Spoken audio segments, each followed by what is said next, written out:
사랑하는 세계로 영가족 여러분, 우리는 하프타임을 맞이하여 예수 습관 시리즈로 함께 말씀을 나누고 있습니다.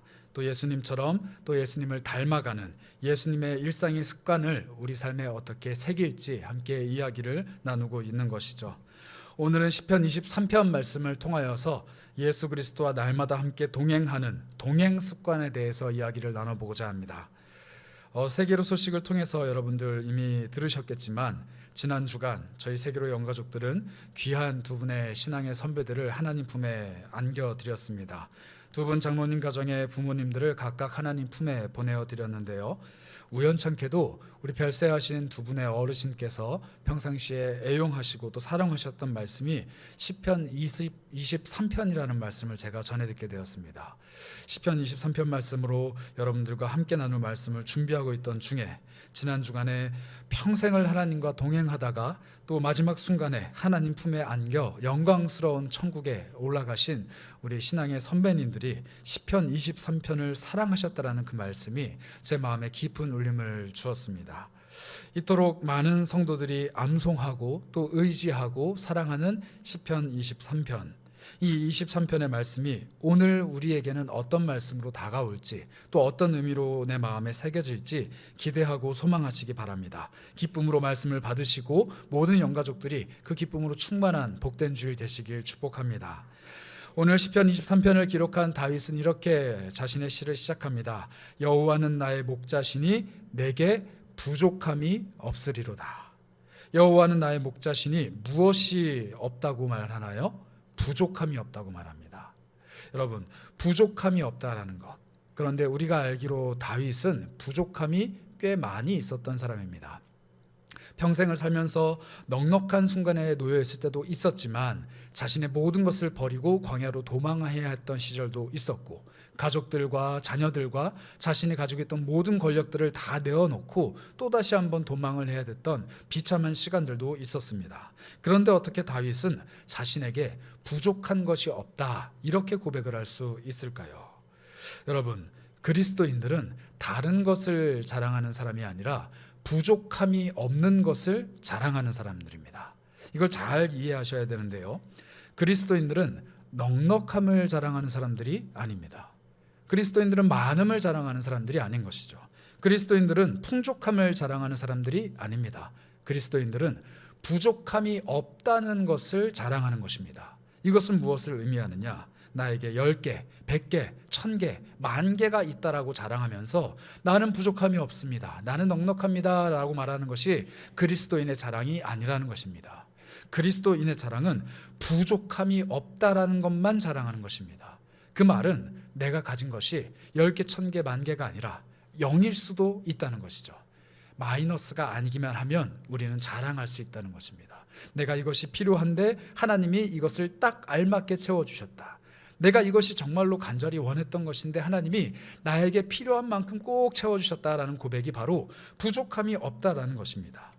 그런데 솔직히 우리 한번 삶을 돌아보면 부족함이 있지 않습니까? 건강이 고민스러울 때가 찾아오고 또 재정이 부족할 때가 찾아오고 관계가 위태로울 때가 찾아오고 또 상황이 불안할 때가 적잖이 있습니다. 누구든지 마음 한켠을 열어보면 한 가지씩 이 부족함을 다 갖고 있기 마련입니다. 그런데 우리는 어떻게 내게 부족함이 없다 이 고백을 할 수 있는 것일까요? 오늘 시편 23편의 다윗을 살펴보니까 그가 부족함이 없다라고 고백할 수 있는 이유, 그는 현재가 아니라 과거를 돌아보는 사람이었습니다. 현재가 아니라 과거를 돌아보는 사람이었다는 것입니다. 오늘 우리가 함께 읽은 본문 2절과 3절을 함께 읽어보도록 하겠습니다. 시편 23편 2절과 3절입니다. 함께 읽습니다. 그가 나를 푸른 풀밭에 누이시며 쉴만한 물가로 인도하시는도다. 내 영혼을 소생시키시고. 아멘.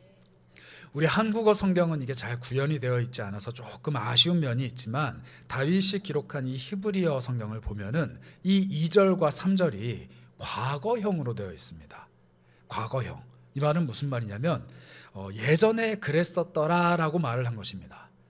조금 더 쉽게 여러분들이 이해하실 수 있도록 설명을 드리자면 모든 구절 앞에 돌아보니라는 단어를 임의로 집어넣게 되면 이해하기가 쉬우실 것입니다. 제가 한번 읽어보겠습니다.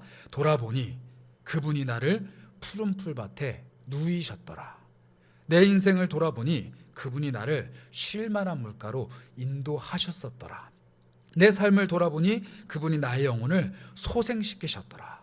내 모든 것을 돌아보니 그분이 나의 의로운 길로 나를 인도하셨더라. 이런 의미입니다.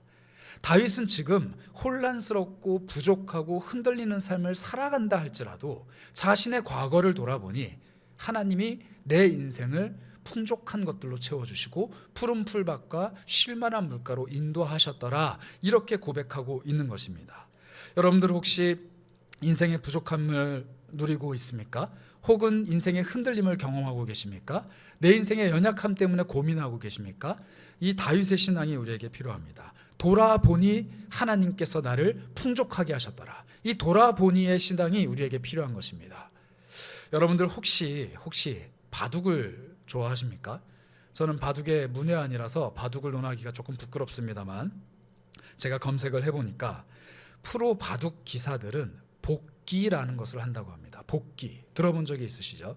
이 대국이 끝나고 난 후에 다시 한번 그 자리에 앉아서 자신이 처음 두었던 수부터 마지막 결승을 했던 그 수까지 하나씩 수를 두면서 서로 복기를 하는 작업들을 거친다고 합니다. 그러면서 왜 이 수를 두었는지, 왜 여기서 승부수를 던졌는지, 어떻게 이것으로 승리할 수 있었는지, 어떻게 이 수를 실수할 수 있었는지를 계속 이야기를 나눈다고 합니다. 이 복기는 한 사람의 바둑 실력을 크게 향상시킨다고 하는데요. 그래서 이 프로 바둑 기사들은 서로 대국이 끝난 후에 복기를 하는 것이 불문율이라고 합니다.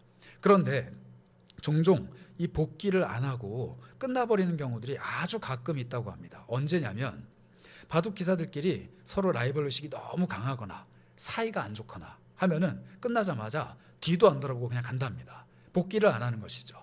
그리고 또 어떤 경우들이 있냐면 너무 참패를 당해서 내가 둔 바둑이 너무 마음에 안 들어서 승부가 딱 갈리자마자 에이 모르겠다 하고 자리를 박차고 가버리는 경우가 있답니다. 이 순간의 감정으로 인해서 자신이 성장할 수 있는 기회, 승패를 떠나 내 바둑의 실력이 향상될 수 있는 기회를 놓쳐버리는 것이죠. 신앙도 마찬가지입니다. 내 삶이 지금 힘들다고 해서, 내 삶이 지금 어렵다고 해서, 내 인생이 지금 버겁다고 해서 과거의 신앙을 복귀하는 습관을 놓쳐버리게 되면 내 신앙이 성장할 기회를 놓쳐버리는 것입니다. 내가 지금 흔들린다고 해서 내가 내 삶의 여정에 함께 하셨던 하나님이 사라져버린 것이 아니잖아요. 그래서 우리가 흔들릴 때마다 필요한 것이 바로 신앙의 복귀입니다. 내 삶을, 내 신앙의 여정을 다시 돌아보면서 복귀하는 힘이 바로 부족함이 없다라고 고백할 수 있는 다윗의 신앙과 동일한 것이라는 것이죠. 여러분들은 어떻습니까?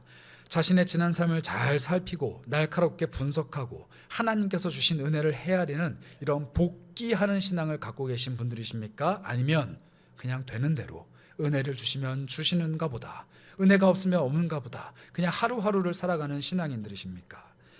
부족한 줄 알았던 삶에 스며들어 있는 하나님의 손길을 발견해내는 것이 신앙의 복귀입니다. 풀밭에 누워있던 때를 기억해내고 쉴만한 물가로 인도해 가셨던 그 순간을 복귀해내는 신앙인. 돌아보니 하나님이 나를 소생시키셨더라. 돌아보니 하나님이 나를 은혜의 길로 인도하셨더라. 이렇게 다시금 내 삶에서 발견해내는 신앙의 은혜가 오늘을 부족함 없이 살아가는 삶의 힘이 된다는 것입니다. 바둑을 처음 배우는 사람들은 이 복귀를 굉장히 어려워한다고 합니다. 사실 바둑을 두는 것 자체가 힘든데 그 수많은 수를 다 암기해서 다시 처음부터 둔다는 게 쉬운 일은 아니지 않겠습니까? 그런데 단수가 올라가고 고수가 되면 될수록 이 복귀를 잘하고 또 날카롭게 한다고 합니다. 신앙도 마찬가지입니다. 예전을 돌아보고 자신의 삶을 돌아보는 것이 처음에는 조금 서툴 수 있습니다. 그러나 내 삶의 여정을 다시 돌아보고 신앙의 과거를 되짚어가는 과정들이 쌓이고 쌓일수록, 신앙의 고수가 되면 될수록 나는 하나님께서 내 삶을 인도해 가시는 것을 더 잘, 그리고 더 세밀히 캐치해내고 발견해내는 신앙의 고수가 되는 것이죠. 그러므로 신앙으로 내 삶을 돌아보는 것, 서툴지만 시도해볼 가치가 있는 것입니다. 하나님의 도우심을 구하고 기도하면서 내 삶을 다시금 돌아보는 것, 나는 새로운 깨달음을 얻게 되고 하나님은 내 삶에 숨어있는 새로운 은혜를 발견해내게 하시는, 어제보다 오늘 더 한 단계 성장하게 하시는 하나님의 은혜가 된다는 것입니다. 지난 모든 날을 인도하신 하나님의 손길을 찾는 여러분들이 되시길 바랍니다. 오늘 부족함을 채우고도 남으시는 하나님의 과거의 그 은혜들을 발견해내시기 바랍니다. 돌아보니 하나님이 나를 인도하셨더라. 내 삶을 돌아보니 하나님이 나를 채우셨더라. 내 삶을 돌아보니 내 삶에 부족한 것이 하나도 없더라. 그게 바로 하나님의 은혜더라. 이 돌아보니의 신앙을 가지고 있는 여러분들이 되시길 축복합니다. 그래서 우리 옆에 계신 분들과 함께 이렇게 인사 나누는 것은 어떨까요? 돌아보니의 신앙을 가집시다. 이렇게 한번 인사 나누겠습니다. 돌아보니의 신앙을 가집시다. 네. 이 돌아보니의 신앙을 가진 사람들, 돌아보니 과거에 하나님이 이렇게 역사하셨더라. 그런데 이 돌아보니의 신앙을 가진 사람들은 과거에만 머물러 있지 않습니다. 오늘은 어떻게 되는지 모르겠지만 옛날을 돌아보니 하나님이 나를 은혜 베푸셨더라. 여기에만 머물러 있는 것이 아니라는 것이죠. 왜냐하면 하나님은 오늘도 살아계신 하나님이시기 때문입니다. 시편이 이렇게 계속해서 이야기합니다. 3절인데요.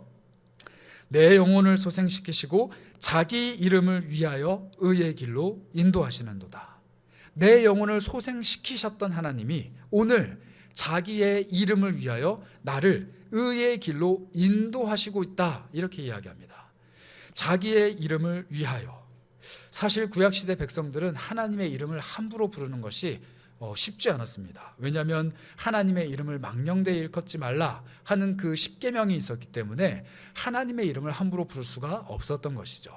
우리야 성경을 읽다가 여호와라는 단어가 나오면 그냥 아무렇지 않게 읽습니다. 그러니 여호와는 나의 목자시니 내게 부족함이 없으리로다 이렇게 이야기하지만 구약시대 백성들은 이 여호와라는 단어를 차마 입에 담을 수가 없기 때문에 바꿔서 불렀다고 합니다. 무엇으로 바꿨느냐? 아도나이, 나의 주님이라는 표현으로 바꿔서 불렀다라고 합니다. 그래서 이스라엘 백성들은 아마 이렇게 읽었을 겁니다. 아도나이는 나의 목자시니 내게 부족함이 없으리로다. 여호와가 아니라 아도나이라는 표현으로 늘 바꿔서 읽었다고 합니다. 그런데 수천 년을 그렇게 읽다 보니까 어떤 일이 발생을 하느냐? 여호와라는 단어를 어떻게 읽어야 되는지를 몰라버리게 된 겁니다. 그 누구도 읽어본 적이 없고 그 누구도 읽는 것을 들어본 적이 없는 그 단어. 이 구약 성경은 사실 모음이 없이 자음으로만 기록되어 있기 때문에 여호와라는 단어가 있지만 이게 정말로 여호와인지 우리는 불분명합니다. 그래서 사람들이 꾀를 낸 게 여호와라는 단어의 자음과 아도나이라는 단어의 모음을 합쳐서 부른 것이 바로 여호와입니다. 그래서 임의로 우리가 여호와라는 이름을 만들어낸 것이죠. 그러면 우리가 여호와라고 부르는 이 이름의 진짜 발음이 뭔지 우리는 알 수 있을까요? 알 수가 없습니다. 어떻게 하면 알 수 있을까요? 천국 가서 물어보면 됩니다.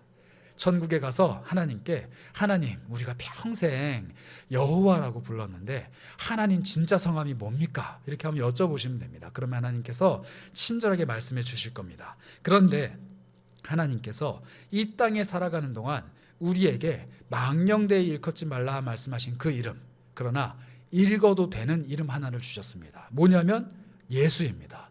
바로 예수 그리스도, 그 이름인 것이죠. 보라, 처녀가 잉태하여 아들을 낳으니 그 이름을 뭐라고 하라고요? 예수라고 하라. 예수라고 불러라. 이는 그가 자기 백성을 그들의 죄에서 구원할 자이심이라 이렇게 얘기했습니다. 예수라는 이름의 뜻은 구원이라는 뜻입니다. 예수라는 이름은 구원이라는 뜻을 가지고 있죠. 그런데 우리는 예수라는 이름을 아무리 부르고 외쳐도 하나님이 너 왜 내 이름을 망령되이 일컫느냐라고 말씀하시지 않으십니다. 오히려 그 예수의 이름을 부르고 그 이름으로 기도하라 말씀하셨죠. 우리는 그래서 믿음으로 담대하게 예수의 이름을 부를 수가 있는 것입니다. 그래서 사도행전에서 베드로가 성령이 충만하여 이렇게 외쳤습니다. 4장 11절 12절인데요. 이 예수는 너희 건축자들의 버린 돌로서 집 모퉁이의 머릿돌이 되었느니라. 다른 이로서는 구원을 받을 수 없나니 천하 사람 중에 구원을 받을 만한 다른 이름을 우리에게 주신 일이 없음이라 하였더라. 이 예수는 너희들의 모퉁이돌이다. 이 예수는 너희들이 구원을 받을 만한 유일한 이름이다. 이 예수는 이라고 우리에게 외친 것이죠. 이 예수 그리스도의 이름은 우리에게 구원을 주시는 이름입니다. 그래서 사도 바울도 사도행전에 이렇게 이야기하지 않았습니까? 16장 31절입니다. 이르되 주 예수를 믿으라. 그리하면 너와 내 집이 무엇을 받는다고요? 구원을 받으리라. 주 예수를 믿으라. 그리하면 너와 내 집이 구원을 받으리라. 예수를 믿고 그 이름을 고백하면 구원을 얻는 것입니다. 예수라는 이름을 우리에게 그토록 귀하게 주신 것이죠. 그렇다면 시편 23편 3절을 우리 입장에서 이렇게 바꾸어 읽어볼 수가 있을 것입니다. 내 영혼을 소생시키시고 자기 이름을 위하여 나를 의의 길로 인도하시는도다. 내 영혼을 소생시키시고 자기 이름, 즉 예수를 위하여 나를 의의 길로 인도하시는도다. 내 영혼을 소생시키시고 예수, 즉 구원, 나의 구원을 위하여 나를 의의 길로 인도하시는도다. 이렇게 읽을 수 있다는 것입니다. 내 영혼을 소생시키시는 분이 누구이십니까? 바로 예수 그리스도이십니다. 죽어가던 내 영혼을 살려내신 분이 바로 예수 그리스도이시죠. 그런데 예수 그리스도의 이름을 위하여, 그 구원을 위하여 나를 오늘 어디로 보내신다고요? 의의 길로 보내신다고 합니다. 의로운 길로 나를 보내신다는 것이죠. 그래서 그분이 말씀하십니다. 마태복음 11장 28절인데요. 수고하고 무거운 짐진 자들아 다 내게로 오라. 내가 너희를 쉬게 하리라. 구원의 이름 예수 그리스도께로 가면은 쉴만한 물가로 인도하시고 푸른 풀밭으로 인도하시고 하나님께서 그 모든 무거운 짐들을 다 내려놓게 하십니다. 그리고 그들을 어디로 인도해 가시는가? 의의 길로 인도해 가시는 것이죠. 자, 그렇다면 도대체 이 의의 길이란 무엇인가요? 의로운 길이란 무엇을 의미하는 것일까요? 여러분들 혹시 자율주행이라는 말을 들어보셨습니까? 뉴스나 신문에 많이 나오고 혹은 경험해 보신 분들도 계실 것입니다. 물론 우리나라는 아직 목적지를 딱 입력하면 차가 알아서 막 가는 이런 완전한 자율주행을 경험하기는 어렵지만 요즘 나와 있는 차들은 이런 자율주행을 하곤 합니다. 앞에 가는 차가 빨리 가면 내 차도 빨리 갑니다. 앞에 가는 차가 천천히 가면 알아서 속도를 줄입니다. 그리고 차선을 딱 인식을 해서 차가 벗어나지 않도록 핸들이 알아서 막 이렇게 움직입니다. 우리 교회에 있는 봉고차 중에 가장 좋은 차가 사실 이 자율주행 기능이 있습니다. 제가 우리 교회에서 처음 이 자율주행이라는 걸 경험해 봤는데요. 의심이 많은지라 처음에 운전을 하는데 도무지 이게 믿겨지질 않는 겁니다. 긴가민가 하기도 하고 이게 진짜 되는 건가 싶기도 하고 혹시 사고가 나진 않겠는가 싶기도 하고 뭔가 굉장히 미심쩍더라고요. 그래서 제가 운전을 할 때 이걸 껐다가 켰다가 그리고 막 좀 자존심이 상하는 겁니다. 아무리 그래도 그렇지 기계보다 사람인 내가 운전을 좀 더 잘하지 않겠는가 하면서 이걸 껐다 켰다 했더니 차가 막 요동을 치더라고요. 됐다 안 됐다 이러니까. 그런데 제 곁에 동행하시던 우리 장로님께서 저한테 그렇게 말씀을 하시더라고요. 목사님, 기계를 믿으셔야 돼요. 차를 믿으셔야 됩니다. 이렇게 말씀하시더라고요. 이 장로님이 이과 출신이십니다. 그래서 기계를 믿으시더라고요. 그런데 저는 뼛속까지 문과거든요. 저는 기계를 잘 모르고 기계를 못 믿습니다. 그래가지고 이걸 계속 탔다 하고 있는데 이 장로님이 믿음에 대해서 얘기를 하시니까 제가 또 믿음 없음을 보여드릴 수는 없잖아요. 그래서 눈을 딱 감고 아 그래 얘라 모르겠다 하고 켰습니다. 그런데 정말 세상 편하더라고요. 이게 알아서 가고 알아서 멈추고 제가 손을 움직이지 않아도 차선을 알아서 막 이렇게 하고 심지어 차선을 바꾸기까지 합니다. 이 굉장히 놀라운 신세계를 제가 맛봤습니다. 그래서 제가 현대 과학기술의 깊은 은혜를 받게 됐어요. 그래서 너무 즐거운 마음으로 운전을 하다가 문득 그런 생각이 들었습니다. 아, 이게 바로 의의 길을 따라 걷는 것이구나. 여러분, 다윗이 말하는 의의 길이라고 할 때 이 길은요 오솔길이 아닙니다. 산에 있는 작은 길이 아니에요. 다윗이 말하는 길은 마차가 다니는 대로를 의미합니다. 이 마차가 다니는 길, 당시의 길은 어떻게 만들어져 있었냐면 이 평평한 길을 닦은 후에 마차 바퀴가 딱 들어갈 수 있도록 양쪽에 홈을 이렇게 파놨다라고 합니다. 이 길 위에 홈이 쭉 파져 있는 것이죠. 이 홈의 넓이가 1435mm라고 합니다. 1435mm. 왜 이렇게 정했는가? 말 두 마리를 딱 놓고 이 말의 엉덩이 폭을 딱 재면은 그 길이래요. 이 쌍두마차라고 하죠. 마차를 딱 얹고 그 마차의 바퀴의 폭을 딱 재면 1435mm가 됐다고 합니다. 그래서 당시 고대 사회와 로마 시대에는 이 마차의 바퀴가 들어갈 수 있도록 모든 대로변에 이 1435mm의 홈을 파놨다고 합니다. 그런데 이 전통이 오늘날까지 이어진다고 합니다. 어디에 적용이 되어 있느냐? 지하철에 적용되어 있습니다. 지하철 선로의 넓이가 얼마일까요? 1435. 이 마차의 넓이가 그대로 이어져서 1435mm가 이 지하철의 표준 궤라고 합니다. 이 간격을 궤간이라고 하는데요. 이게 조금 더 넓으면 광궤, 조금 더 좁으면 협궤 이렇게 얘기를 하곤 하지만 전 세계적으로 1435mm의 표준이 잡혀져 있다고 합니다. 그런데 다윗이 말하는 이 의의 길이란 마치 마차가 이 궤 위에 딱 올려져서 가는 겁니다. 이 기수가 말의 엉덩이를 탁 치면은 말이 알아서 가는 것이죠. 마차는 한치의 어긋남도 없이 놓여져 있는 길을 그대로 쫓아갑니다. 마치 오늘날의 철도의 지하철이 그 궤 위에서 한치의 오차도 없이 앞으로 가는 것처럼, 마치 자율주행을 하는 자동차가 한치의 오차도 없이 그 선을 딱 타고 차선을 가는 것처럼 이 의의 길이란 하나님께서 예비하신 길, 하나님께서 계획하신 길, 하나님께서 준비하신 그 길을 그대로 간다는 것이죠. 그런데 저같이 불신하는 사람은 핸들을 돌립니다. 이게 정말 되는 것인가 실험을 하는 것이죠. 핸들을 탁 돌리면 차가 선 밖으로 벗어납니다. 그러면 자율주행을 하는 차는 어떻게 하는지 혹시 아시나요? 차가 다시 돌아옵니다. 차가 휘청하는 것이죠. 반대로 돌리면 반대로 휘청합니다. 이게 바로 하나님의 의의 길을 쫓아가는 사람들의 삶의 특징입니다. 여러분, 신앙이 없는 사람은 자기가 운전하고자 자기 인생을 컨트롤하려 합니다. 그럴 때마다 자신의 삶이 흔들거리는 것이죠. 그런데 정말 하나님을 신뢰하는 사람, 정말 하나님을 의지하는 사람은 핸들에 손만 얹고 있습니다. 하나님이 그대로 인도해 가시는 거예요. 여러분들 혹시 지금 삶이 흔들리고 계십니까? 지금 이리저리 방황하고 계십니까? 어디로 가야 할지 몰라서 방향이 흔들리고 계십니까? 여러분들 기뻐하고 즐거워하십시오. 그 흔들림 끝에 어느 순간 하나님이 준비해 놓으신 궤 위에 내 삶이 탁 맞아떨어지는 그 순간, 나는 하나님이 준비하신 의의 길로 갈 수 있는 것입니다.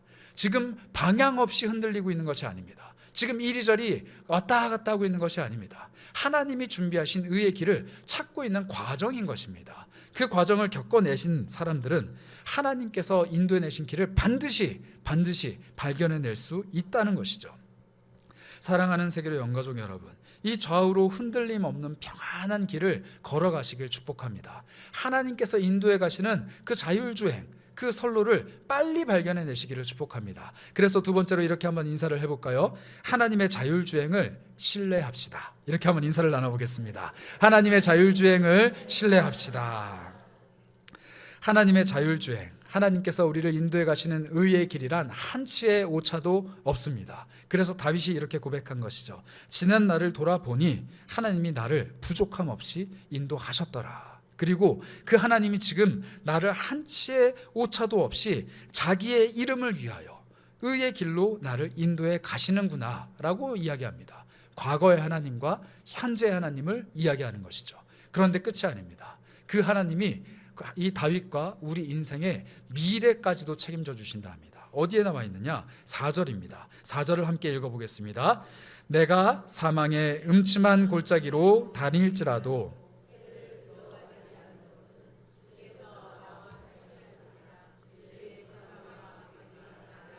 아니하시나이다. 아멘. 하나님의 의의 길을 걸어가는 사람, 주님의 길을 걸어가는 사람에게도 주님께서 뭐라고 말씀하시는가? 사망의 음침한 골짜기를 다닐지라도, 이렇게 이야기합니다.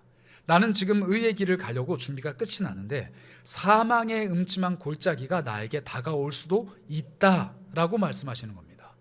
다윗은 늘 그런 삶을 살아왔습니다. 흔들리는 것 같은 과거의 인생을 돌아봤을 때 하나님이 나를 꽉 붙들고 계셨구나. 그래서 지금 나도 하나님과 동행할 수 있구나. 그러나 내 삶에 또 언젠가 사망의 음침한 골짜기, 죽음의 그 그림자가 다가올 수 있다는 사실을 인정했습니다. 그런데 다윗이 뭐라고 이야기하나요? 그 사망의 음침한 골짜기를 내가 피해 가야겠다 이렇게 말하나요? 아니다, 뛰어넘어야겠다 이렇게 이야기합니까? 아니다, 뒤로 돌아서 다른 길로 도망해야겠다 이렇게 말하고 있습니까? 그렇지 않습니다. 다윗은 뭐라고 이야기합니까? 해를 두려워하지 않을 것이다 이렇게 이야기합니다. 두려움 없이 그 사망의 음침한 골짜기 안으로 내가 들어가겠다, 이렇게 말하는 것이죠. 사망의 음침한 골짜기가 나에게 다가올 수 있습니다. 나 하나님을 믿는데 내 인생 왜 이렇게 점점 꼬여만 갑니까? 나 하나님을 정말 사랑하는데 하나님은 내 인생이 이렇게 나쁘게 변해가는 것을 왜 두고만 보십니까? 하나님, 내 삶은 왜 점점 어두움에 빠져들어가는 걸까요? 하나님, 나는 왜 점점 앞길이 꼬여가는 걸까요? 어두워져 가는 걸까요? 이런 온갖 질문들을 우리 인생에 다가올 수 있다는 것입니다. 그러나 다윗은 뭐라고 고백합니까? 다가올 수 있다. 그러나 나는 해를 두려워하지 않고 담대히 내 발걸음을 내딛겠다라고 고백하는 것이죠. 그리스도인들은 그런 사람들입니다. 어떠한 일이 다가오든지, 어떤 사망의 음침한 골짜기가 다가오든지, 어떤 사망의 그늘이 내 삶을 엄습하든지 해를 두려워하지 않고 이 두려움을 내어쫓고 담대히 하나님과 동행하는 사람, 그것이 바로 의의 길이라는 것입니다. 그렇다면 우리는 어떻게 이 해를 두려워하지 않는, 두려움을 내어쫓는 것을 실천할 수 있을까요? 요한일서 4장 18절은 이렇게 이야기합니다. 사랑 안에 두려움이 없고 온전한 사랑이 두려움을 내쫓나니, 두려움에는 형벌이 있습니다. 두려워하는 자는 사랑 안에서 온전히 이루지 못하였느니라, 이렇게 말씀하십니다. 사랑 안에 두려움이 없다라고 이야기합니다.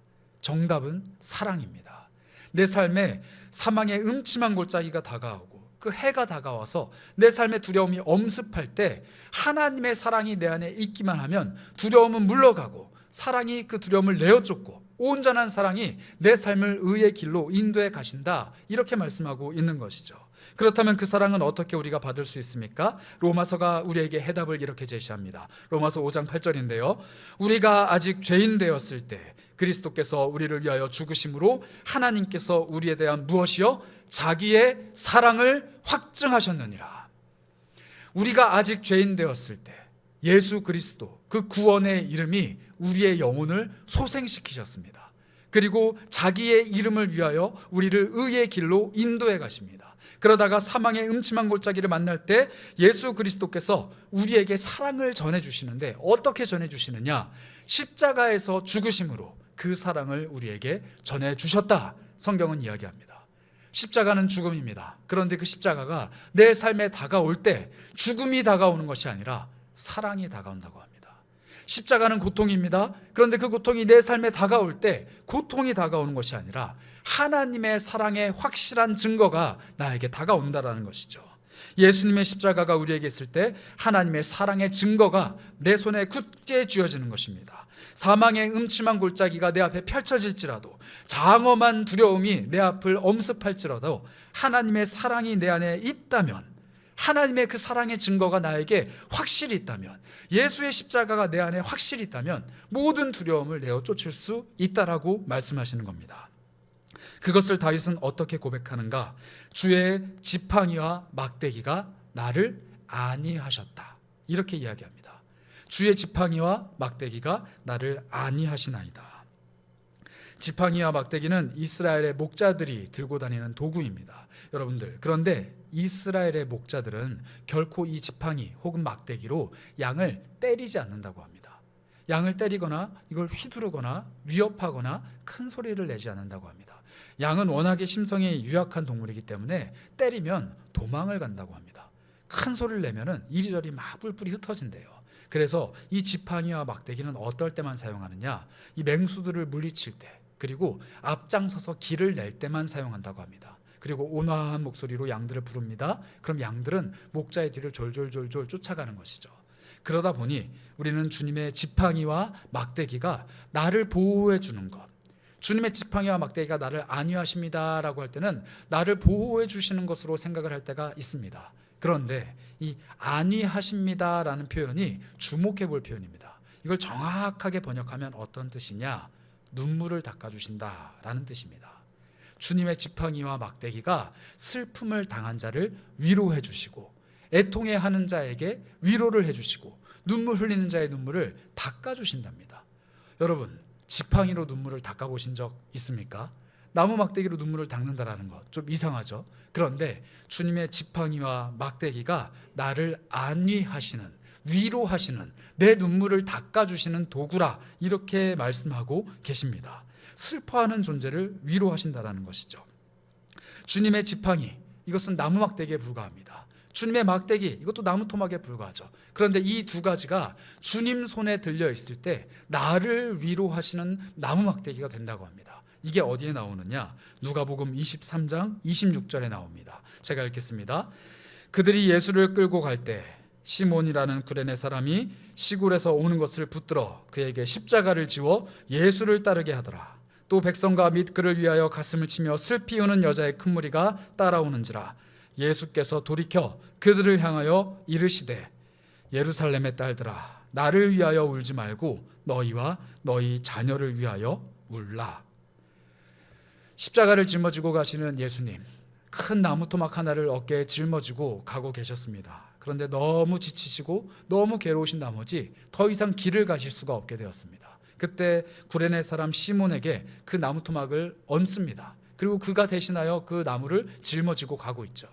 많은 사람들이 예수님을 바라보며 가슴을 치며 슬피 울고 있습니다. 그런데 그때 죽음을 향해 가시는 그 예수님, 나무를 짊어지고 가시는 그 예수님이 뭐라고 말씀하시느냐? 예루살렘의 딸들아, 울지 말라. 위로하십니다. 죽음을 향해 가시는 그분이 우리를 위로하십니다. 나무를 짊어지고 가시는 그분이 우리를 위로하십니다. 주님 어깨에 짊어지신 그 나무와 골고다 언덕 위에 세워진 그 또 하나의 나무가 서로 만날 때, 십자가가 될 때 그 십자가가 우리를 위로하시는 것입니다. 주님의 지팡이와 주님의 막대기가 우리를 위로하시고 우리를 안위하시는 것처럼 예수 그리스도께서 짊어지신 그 십자가의 막대기와 골고다 언덕 위에 세워져 있던 그 막대기가 만났을 때 우리를 위로하시고 안위하시는 것이죠. 우리가 아무리 슬퍼하고 아무리 낙심하고 아무리 두려워할지라도 십자가 그 나무 막대기 하나만 있으면, 그 능력만 있으면, 예수 그리스도의 구원만 있으면 우리는 힘을 내서 다시금 일어설 수 있는 것입니다. 이것이 바로 주님의 지팡이와 막대기, 그리고 십자가의 사랑입니다. 그래서 마지막으로 우리 곁에 있는 영가족들과 이렇게 한번 축복하며 인사 나누면 어떨까요? 주님의 두 막대기가 당신을 위로하기를 축복합니다. 이렇게 인사하겠습니다. 주님의 두 막대기가 당신을 위로하시길 축복합니다. 주님의 막대기가 우리의 인생을 위로할 것입니다. 이 시편 23편을 마무리하면서 다윗은 이렇게 고백합니다. 시편 23편 6절인데요. 내 평생의 선하심과 인자하심이 반드시 나를 따르리니 내가 여호와의 집에 영원히 살리로다.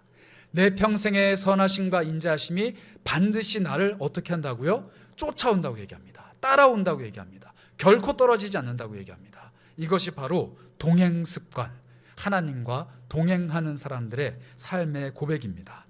나의 과거를 부족함이 없는 곳으로, 쉴만한 물가와 푸른 초장으로 인도하셨던 그 하나님께서 나를 채우셨습니다. 나를 부족함 없이 채우셨습니다. 그리고 오늘 나를 의의 길로 인도해 가십니다. 그리고 나의 모든 미래를 십자가, 주님의 지팡이와 막대기로 안위하십니다. 그 하나님의 선하심과 인자하심이 평생 나를 따라오십니다. 평생 나를 따라오십니다. 내가 어디를 가든지, 사망의 음침한 골짜기를 가든지, 내가 죄악의 구렁텅이에서 방황하고 있든지, 내 인생이 좌우로 우로 흔들리고 있든지 상관없이 하나님의 선하심과 인자하심은 평생 나를 쫓아오고 계십니다. 그렇기 때문에 나는 주님의 집에 영원히 살 수 있는 하나님의 백성이 되는 것입니다.